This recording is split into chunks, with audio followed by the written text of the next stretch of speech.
There's a knock at the front door, and on the other side someone is waiting to tell you the news that changes everything.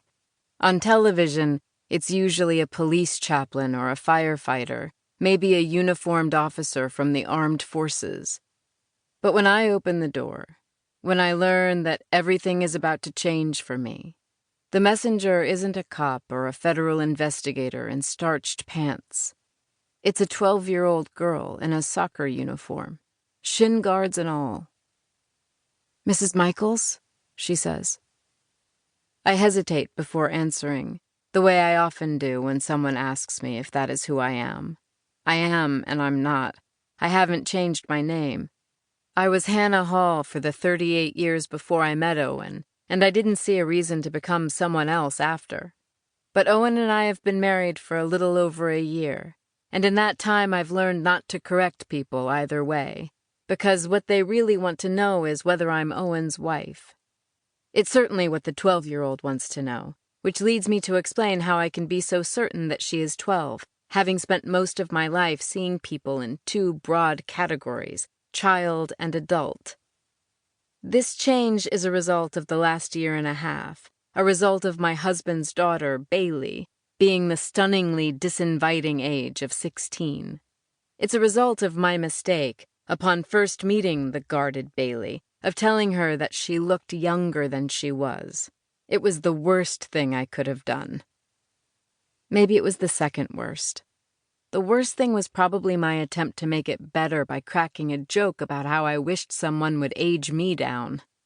Bailey has barely stomached me since, despite the fact that I now know better than to try to crack a joke of any kind with a 16-year-old.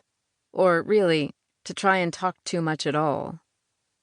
But back to my 12-year-old friend standing in the doorway, shifting from dirty cleat to dirty cleat. "Mr. Michaels wanted me to give you this," she says. Then she thrusts out her hand, a folded piece of yellow legal paper inside her palm. Hannah is written on the front in Owen's writing. I take the folded note, hold her eyes. "I'm sorry," I say. "I'm missing something. Are you a friend of Bailey's?" "Who's Bailey?"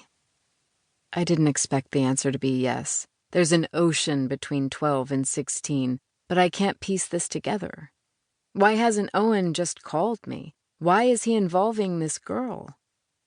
My first guess would be that something has happened to Bailey and Owen couldn't break away, but Bailey is at home, avoiding me as she usually does. Her blasting music, today's selection, Beautiful, the Carole King musical, pulsing all the way down the stairs, its own looping reminder that I'm not welcome in her room. "I'm sorry, I'm a little confused. Where did you see him?" "He ran past me in the hall," she says. For a minute I think she means our hall, the space right behind us, but that doesn't make sense.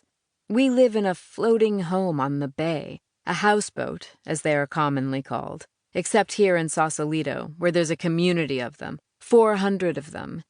Here they are floating homes, all glass and views. Our sidewalk is a dock.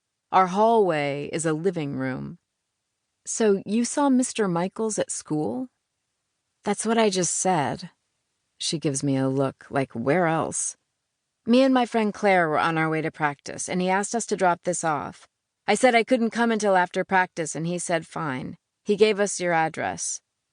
She holds up a second piece of paper, like proof. "He also gave us $20, she adds. The money she doesn't hold up. Maybe she thinks I'll take it back. "His phone was broken or something, and he couldn't reach you. I don't know, he barely slowed down." "So, he said his phone was broken?" "How else would I know?" she says. Then her phone rings. Or I think it's a phone until she picks it off her waist and it looks more like a high-tech beeper. Are beepers back? Carole King show tunes, high-tech beepers. Another reason Bailey probably doesn't have patience for me. There's a world of teen things I know absolutely nothing about. The girl taps away on her device, already putting Owen and her $20 mission behind her.